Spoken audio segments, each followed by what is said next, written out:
اور ایک خاص وجہ بھی یہ ہے کہ چونکہ شوہر اور بیوی کی جو اکثر و بیشتر زندگی گزرتی ہے نکاح کے بعد وہ تنہائی میں گزرتی ہے.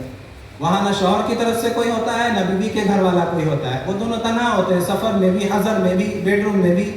یہ آیتیں ہمیں اور آپ کو یہ بتا رہی ہے کہ شوہر یہ نہ سمجھے, تنہائی کا فائدہ اٹھائے کہ بیڈ روم میں بیوی اور ہم ہیں, تیسرا کوئی نہیں ہے, کوئی گواہ نہیں ہے, کوئی دیکھنے والا نہیں ہے, میں ناجائز فائدہ اٹھاؤں, اس پر ظلم کروں, اسے ماروں, اسے پیٹوں.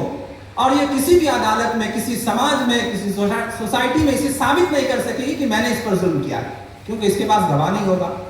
بیوی بھی یہ نہ سمجھے کہ یہاں کوئی دیکھنے والا نہیں ہے, میں شوہر کی نافرمانی کروں, میرا شوہر اسے پروف نہیں کر پائے گا, ثابت نہیں کر پائے گا. اللہ تعالیٰ کہہ رہا ہے ان اللہ کان علیکم رقیبا, اللہ کا CCTV کیمرہ 24 آور لگا ہوا ہے. بے شک کوئی انسان موجود نہیں ہے, لیکن جو تم سب کا خالق ہے, جو مالک ہے, جس نے تم سب کو پیدا کیا, اس کا تو CCTV کیمرہ ہر وقت لگا ہے. اور نہ صرف تحریر میں ساری ایکٹیویٹی لکھی جا رہی ہے بلکہ ریل کی شکل میں بھی وہ ساری ایکٹیویٹی محفوظ کی جا رہی ہے.